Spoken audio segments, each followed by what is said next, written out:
You're listening to the And I Quote podcast brought to you by Coterie Insurance. I mean, there is no magic formula to any of this. There's no magic formula to roll out tech. There's no magic formula to solve any of the industry's problems. There's just people out there giving it a try. We will be bringing you conversations with industry influencers and experts discussing a variety of topics focused on our theme, because relationships matter. Now let's dive in. Welcome everyone to the And I Quote podcast with Coterie Insurance. I'm Bobby Calise, your host today. I have an amazing guest today. Meg McKeen is joining us to talk a little bit about her insurance journey and where she is today and how she got there. Meg, welcome to the podcast. Bobby, thank you so much. Thanks for having me. And thanks for coming back conversation after conversation and making this a reality. It's really cool to be part of it. Yes, I'm excited. So your insurance story is inspiring, and it's kind of a little bit all over the place when you look at your career. Just kind of let our audience know like where you started, how you got into insurance, and what was your journey to the point you are today. A little all over the place pretty much sums it up.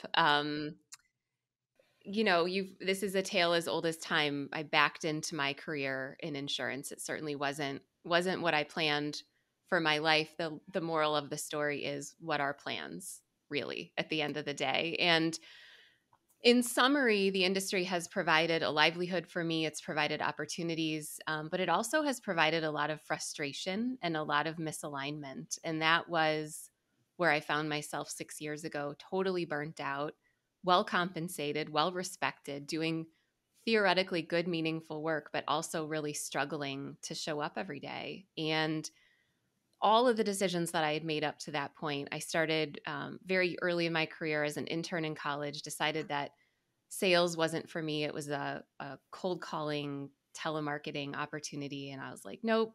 Became an underwriter, which proved to be a really smart decision, really building that technical foundation. I worked for lots of great companies with really solid reputations and had an opportunity to advance within them and then move around a little bit.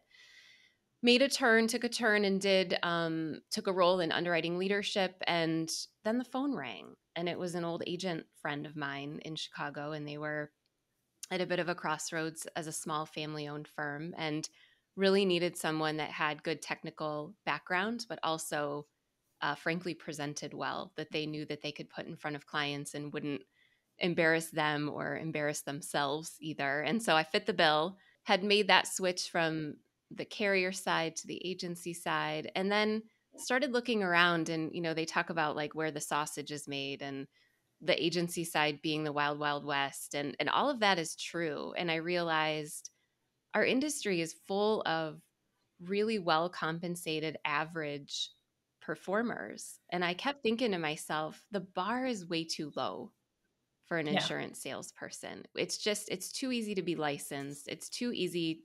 And I don't want to diminish if it's a struggle for you listening. It's meant to be a little bit, right? The work we do is really meaningful and it's important and it's impactful, and the responsibility that we have as professionals is great. I used to think one bad decision, if you will, and I could bury a business, not intentionally, but if I missed something, what a huge responsibility I had. And I just felt like many of the fellow agents that I was surrounded by were really taking that for granted and saw the money grab, but didn't see the responsibility that came with it. And so,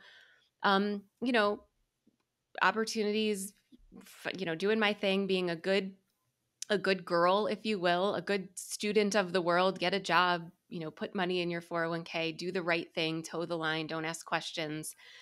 And life took me in a different direction. I was married very young. I got divorced at 30. By the point where I 6 years ago was experiencing burnout, that chapter had closed for me years before. And I was on a different journey through womanhood. And I started to look at my career and say, where does this fit? I'm making all of these really bold decisions in my personal life. I'm taking control of my finances and my decision making. And I'm truly a one-woman show. And yet I'm sort of showing up for this work that is completely out of alignment. And so I was very fortunate. I planned for some time off and I took it. I made 6 months stretch into a year because I thought that after 6 months I would the heavens would open and I would have some sort of divine intervention and I would know what was next for me, and I didn't know. And so I took an extra 6 months and I really thought about the future as I designed it. What would that look like if I stopped playing someone else's game, if I stopped following someone else's path?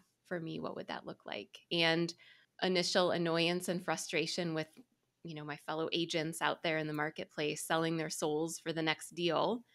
And I created a solution to it. I started coaching, full disclosure, because I think we need to tell the whole story. The first product, if you will, that I launched was a total flop. And interestingly, now that is part of what I do, but the industry wasn't ready for it yet. And so I learned a big lesson there right out of the gate, that you have to meet people where they are in every sense of the word. And so stripped that down, started coaching one-on-one, learned a lot about not necessarily the sales process, but what it feels like to be an insurance salesperson. And what I learned was that the feelings I was having were completely valid.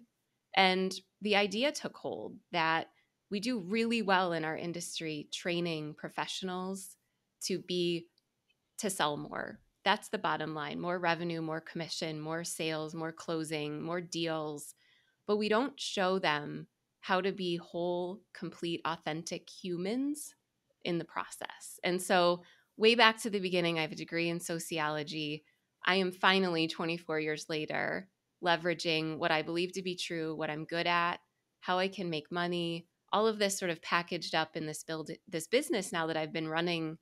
It'll be 5 years in July. So it's a really cool milestone for me as a woman in our industry, as a business owner, to be through a pandemic, through a lot of false starts, a lot of throw it against the wall and see if it sticks, and to be here having this conversation with you. So long story. It's hard to keep it short, but it has definitely been a winding path. And I'm a person who chooses not to live with regrets. And so I celebrate all of the stub toes and the little slips and falls along the way, because they all count.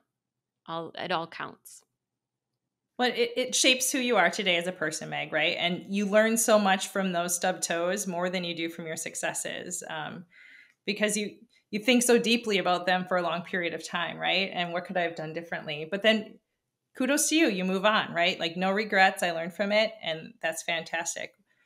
One of the things you said that resonated a lot with me is the market wasn't ready for it. And I think a lot of times, even in my career, like, being a forward-thinking insurance professional, you can see where things are going, but our industry moves so slow, and you're like, screaming like, we have to do this, we have to do this. But if the market's not ready for it, it's definitely not ready for it, right?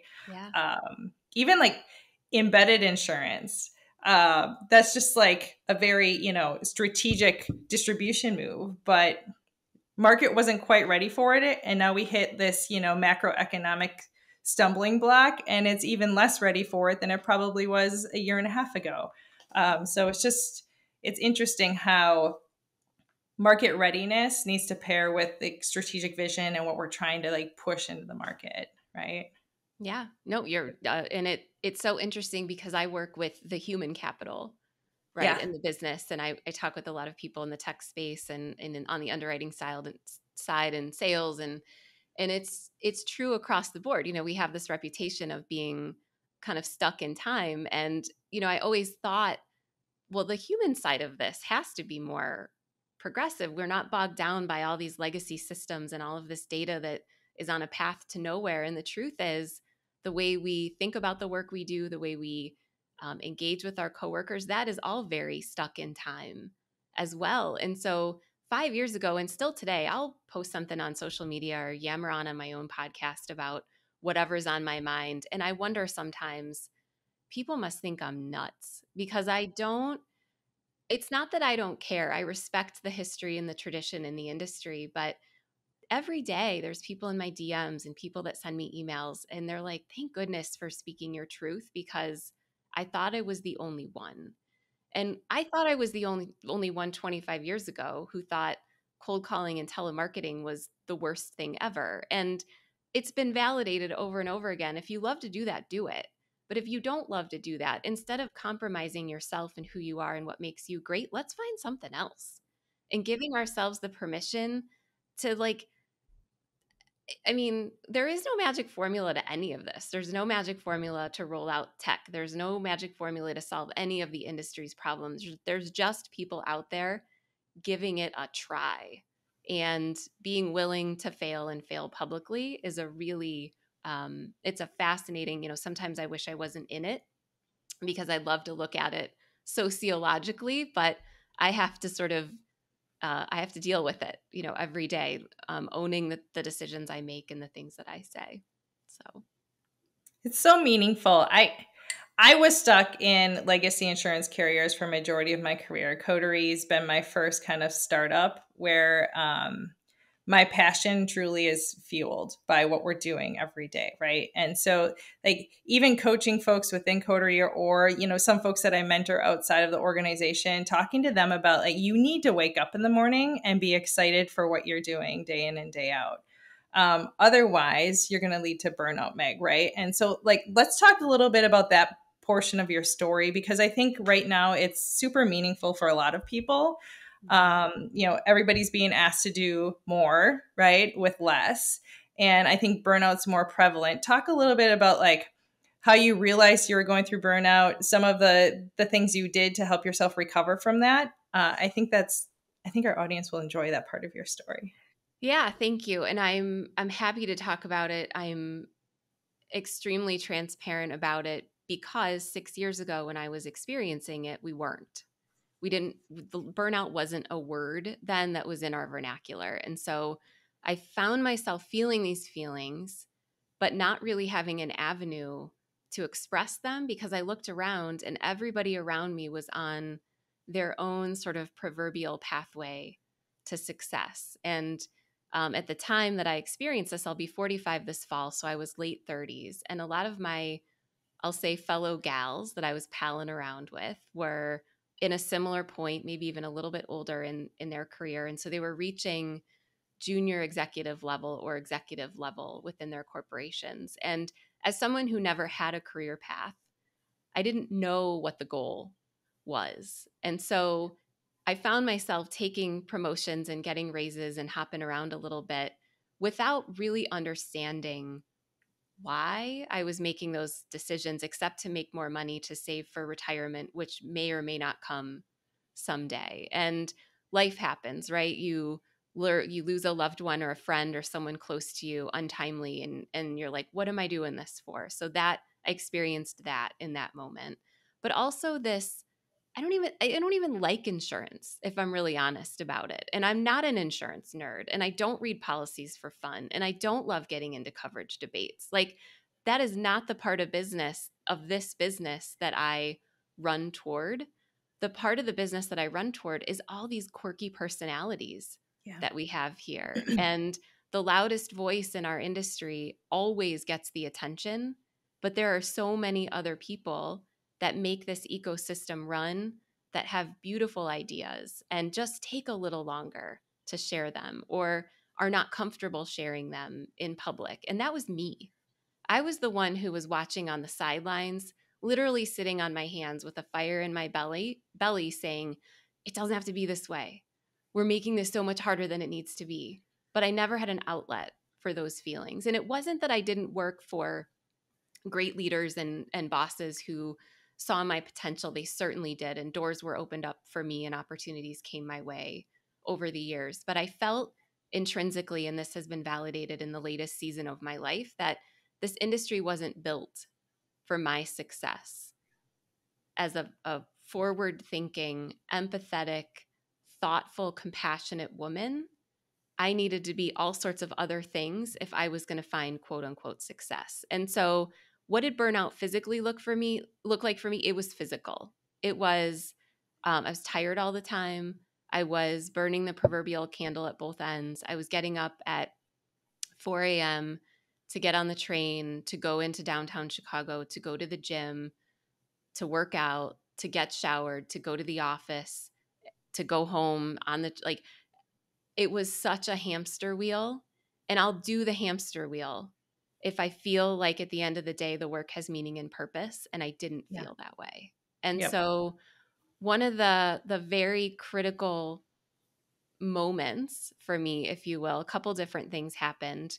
I was introduced to a female business owner in Chicago who had started her amazing manufacturing company when she was a college student in the dorm and had grown it to a multi-million-dollar organization. And I was referred in by the president of the agency that I was working for. And so I was coming in as the PNC, property and casualty, for the if there's anyone not in insurance listening to this podcast, but my background's always been PNC, always on the business end of things. So I come to the table, and sitting next to me, also in referral, brought in by the president of the agency, is an employee benefits producer. And he is very, I'll say, stereotypical.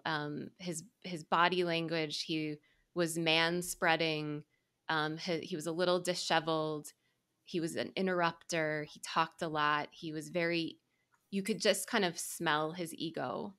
And my approach is the opposite. I'll just say it's the opposite. I use approachable language. I talk, as you can tell, a lot of people speed up my podcast because they're like, man, you talk so slow. But there's a thought that goes into every word that I say. And so there was a total juxtaposition. So we're sitting across from the decision maker. I assume this whole time it's a package deal, take it or leave it. She calls me and she's like, I'd like to move forward with you, but I'm going to go a different direction on the employee benefits side. And I said, can I ask why? And she's like, I like your energy. That's it. And so for me in that moment, the light bulb went off and I was like, it doesn't have to be this way. I don't have to continue to take, opportunities from other people. I don't have to continue to show up in a way that's inauthentic and put on a mask, if you will, when I'm showing up and doing the work that I'm doing.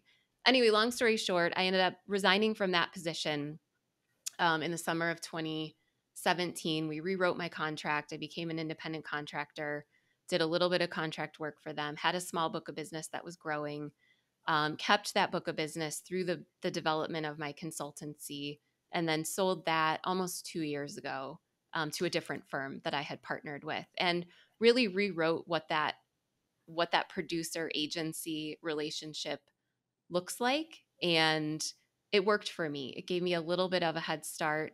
Was not a big book of business by any means, but gave me a little bit of comfort, knowing that I was really jumping off the deep end, if you will. But the burnout, I'll maybe go a little bit further down the path personally, what the burnout experience looked like for me.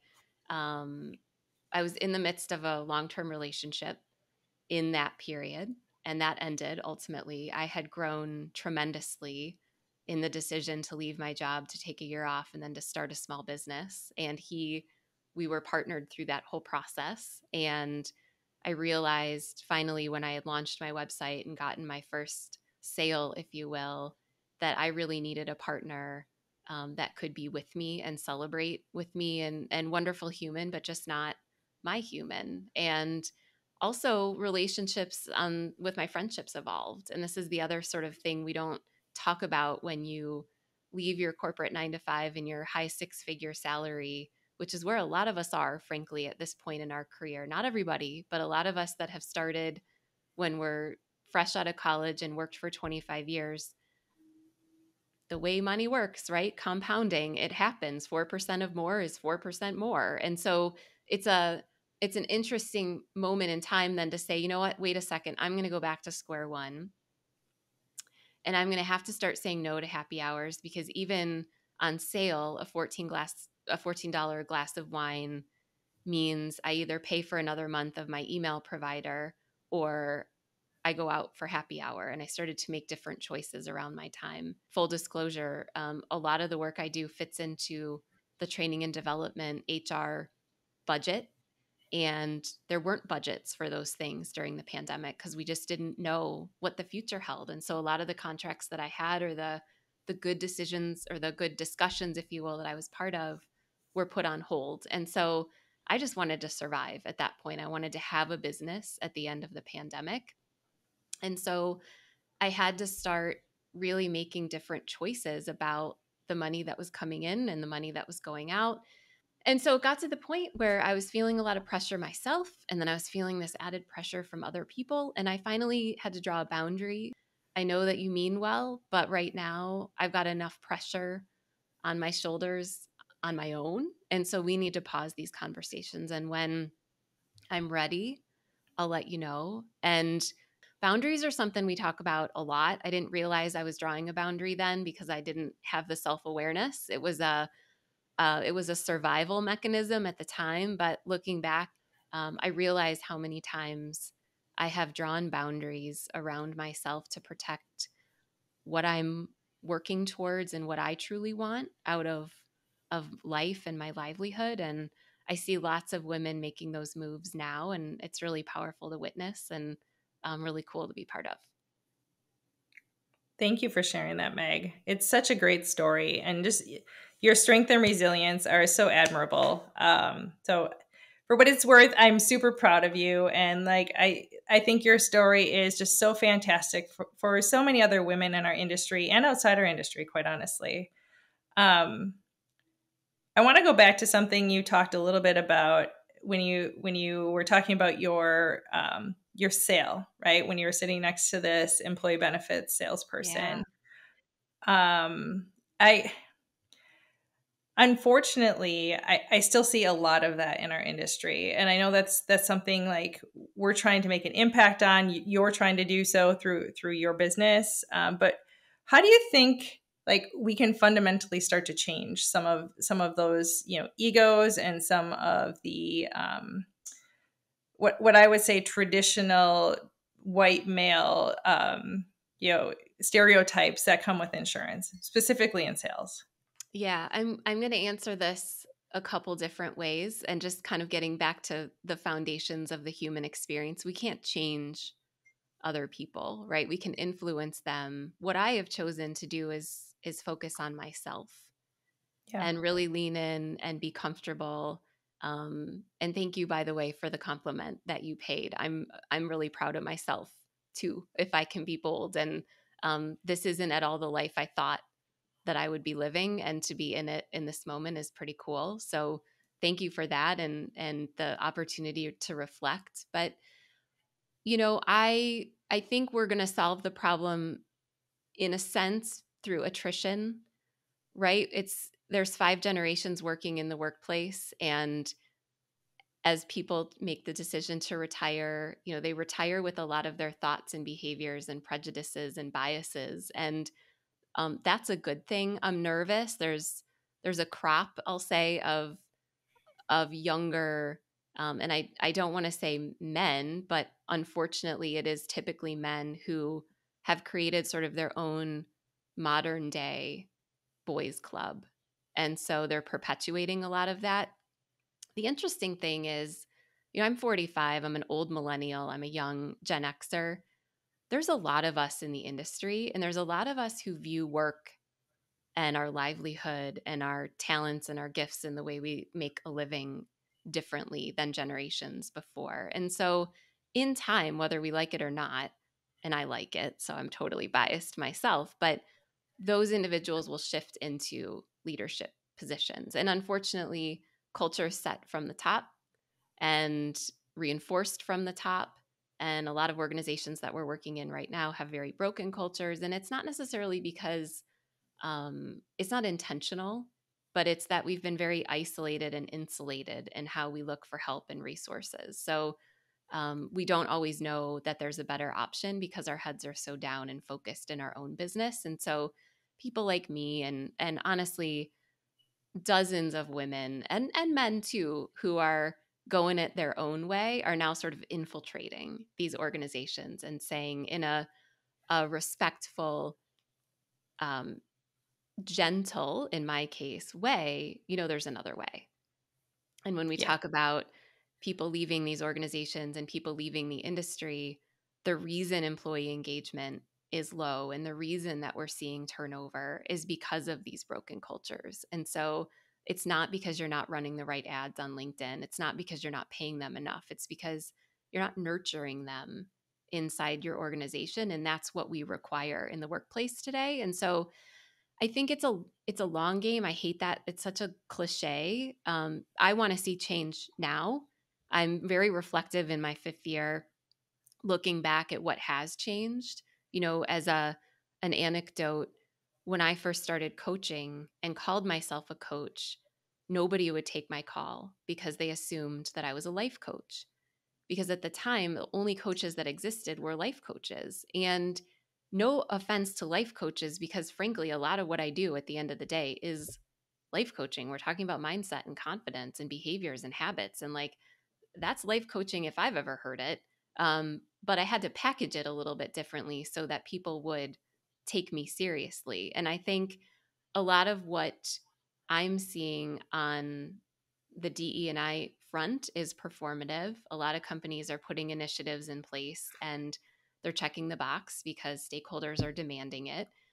On the flip side, you and I are fortunate to know some of the best, most well-intentioned men in the industry who are truly allies. And I say well-intentioned differently this time because their intentions are good and they're active and they are physically creating space and opportunities for women, and we need 10,000 more of them.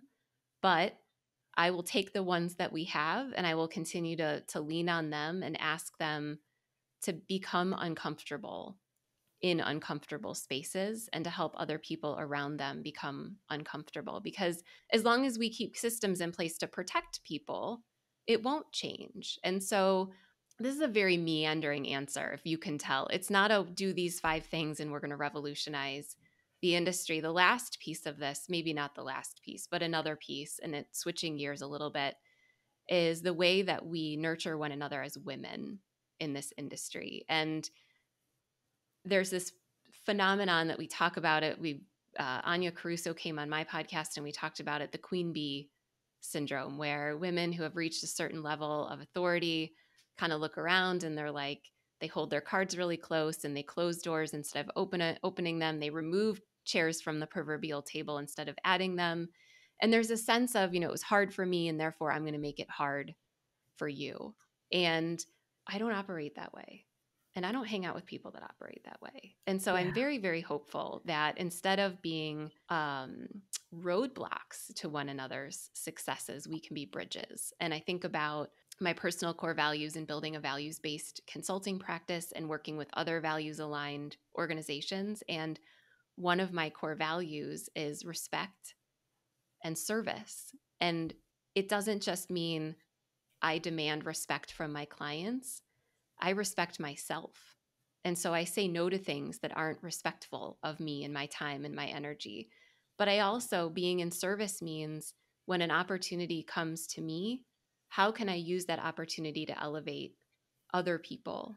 Nothing gives me greater joy than to use my position in those rooms to help other women who have never gotten on stage before to get on stage for the first time. Because just because you've not checked that box in your life doesn't mean that you won't be great at it once you do. You just haven't had the opportunity. And that I can be a catalyst, a conduit to make those things happen is like holy grail moment for me. What a lot of people don't see is when I'm negotiating the contracts behind the scenes, I'm asking all sorts of questions about where are women in this process? Where is the diversity in this process? Because as a white woman in our industry, I am the second most privileged here. And so with that comes a huge amount of responsibility to make sure that I am being a conduit and a catalyst for change, because I want it, you want it, we all theoretically want it, but the wanting it isn't enough. There has to be action. There's so many layers to the how do we fix it problem, and I think the biggest thing is we can't stop talking about it. We can't assume that because you have a women's ERG and because you now make sure that there's one woman on stage at every one of your events that, well, look, now we've done it, we solved it. Because we all know fundamentally organizations that are led by women or have women in the C-suite perform better financially in terms of the human experience that we've talked about. there's data and that supports this. And so it makes good business sense to do it too. I think in some ways, women's success is a threat to other people in the business. And we need to make sure that we're ferreting out where that is the case and that we're working through that too. So there's a lot there, Bobby. I couldn't agree with you more. There were I've been a part of a lot of DEI like committees, or like, we'd have one resource within our company that's a DEI leader. And it was always talking about why it's important, but never like teaching the leaders on like, how do you instill this into your daily work, into your decision making, into your, strategic discussions, opening up seats at the table. That's never been really a part of it. Same with change management, right? Change management is important. Okay, well, where are the tools to help leaders be successful? And I think that's something that we just need to get better at in general and as an industry. I think to your point, I think we have made a little bit of progress in our industry, just because there are more females that are working, maybe not at C-suites, but within the insurance industry. But I haven't seen a really good shift in just that respect word, Meg, that you talk about. It's kind of like almost a have to in a lot of circumstances. And so at what point is it a want to, right? We want to have more women or more diversity within leadership roles. And we do somehow provide a safe and vulnerable space for anyone who's struggling with some sort of harassment or microaggressions at work feels comfortable sharing. And that's, I think, as leaders, we need to be better at that. We really do. Yes, intentions are great, but without action, they fall flat. And we're in an interesting time. Employees are demanding this level of transparency, and despite what's going on economically, despite people are making decisions about their employment based on things like values and culture. And yes, you need to have a solid financial package, if you will, but people don't want to show up and work for sleazy, inhumane bosses. They just don't. And somehow we have created infrastructure that protects a lot of people, but I'm seeing some of that being exposed and a little bit more transparency there. But, we all work for different reasons. And I think that's been one of the biggest lessons. We have to continue to adapt and evolve the technology, the solutions, the product, but the people as well, right? Like we have to keep our open minds. We have to, because I love this generation for it. They're so much wiser than I ever was at that age, but they're just not going to work for we've always done it this way. Put your head down and be grateful you have a paycheck sort of energy. They're just not going to do it. And I love them for it. I do too. I think one of the things I'm really passionate about is employee experience first, right? Will ultimately lead to a better customer experience. If you think about like a Zappos or even like Disney, right? But one of the leaders that I worked for that I respected a lot in my career happened to be a female, and her like mantra was always, it's all about the people. And it truly is. Like, we're selling contracts. Like, contracts are not fun, right? To your point, like, I was an underwriter as well. I enjoyed learning coverages, but I did it more because I had to, and it was interesting, but not something I want to be stuck in every day. The product itself isn't sexy, right? So really, this is truly a people business. It's all about relationships, protecting people and their livelihoods. And quite honestly, I am just like smitten that I got to be a part of this industry in my career, because there's so many great people despite the challenges we've had as an industry and as women in the industry. But on that mantra of it's all about the people, I have to give you some time to pitch your business to our audience, Meg. Oh, thank you. And I love a mantra. I love that. And people, if I can just wax on that a little bit, but the people part is really interesting, because we always think about the people being the external stakeholders. And now we're starting to talk more about the employee experience. But where I really connect is the human experience with our work and the workplace. And so I am here for the individuals that are working inside these organizations, which is a little bit different. It's very nuanced. I've tried to come up with that elevator pitch and I can't. So I'll just sort of explain a little bit about how the business works and why it works this way. I'm a project-based consultant. So companies, whether it's carriers, insurtechs, agencies, will hire me to solve some sort of need within their organization. I don't do anything long term. I'm not on retainer. Everything is a flat fee. We have this problem. Can you come in and solve it? For example, I think context helps. One of the things I'm doing a lot of right now, we talked about core values, is helping executive teams hold up in a room to either identify for the first time or refresh their organization's core values. Sometimes we then write a mission statement and a vision statement, but it's really important that leadership teams understand what they stand for and then also understand how to make those core values integrated into their day-to-day in their organization. Why? Because we know that's smart business, but also because employees coming in on the front end want to see those and want to hear them in an interview and on their onboarding experience. They're looking for that harmony all throughout. So the work itself is different.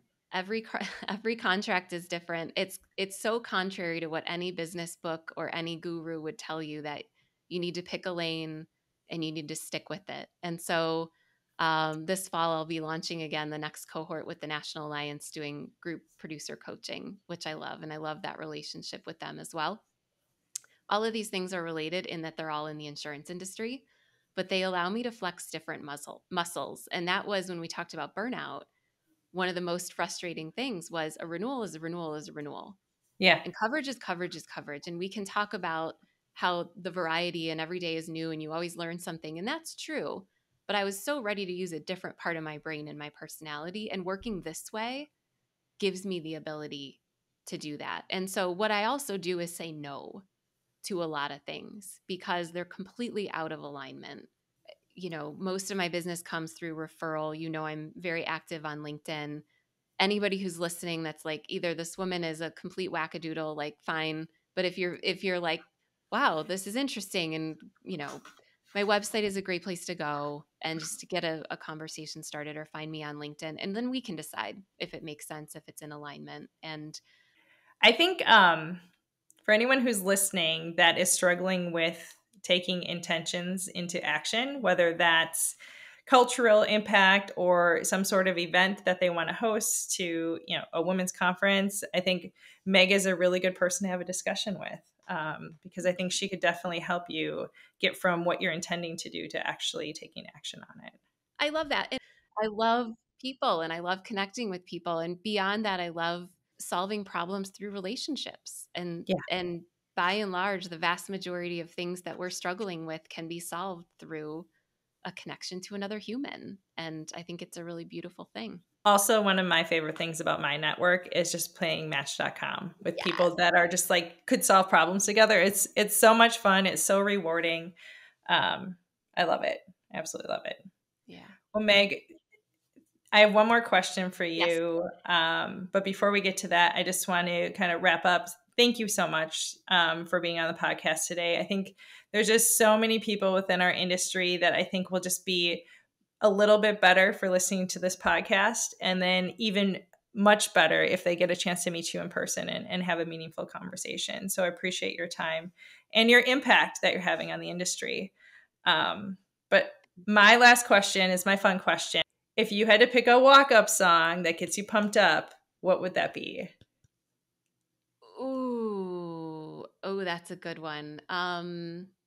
It would probably be like a Mumford and Sons song. Got it. Like, okay. I'm a huge Mumford fan. And so don't have a specific one for you, but not your typical, like, it wouldn't be typical. I'll just put it that way. It would be a little bit more obscure, but interestingly, if I can have a little tangent sidebar, as someone who struggles with anxiety, Music is a definite calming mechanism before I go on stage. Breathing is another one. And also, yes. So thank you. The walk-up song I would choose intentionally to help me with curbing anxiety, not getting me like even more. Not getting pumped up. Yeah. Got it. If that makes sense.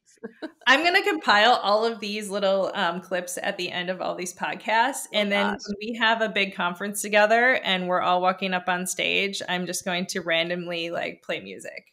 So I love it. It'll be like 10 years from now when everybody has forgotten about this, but I'm really excited for that moment. Even better. I say even better.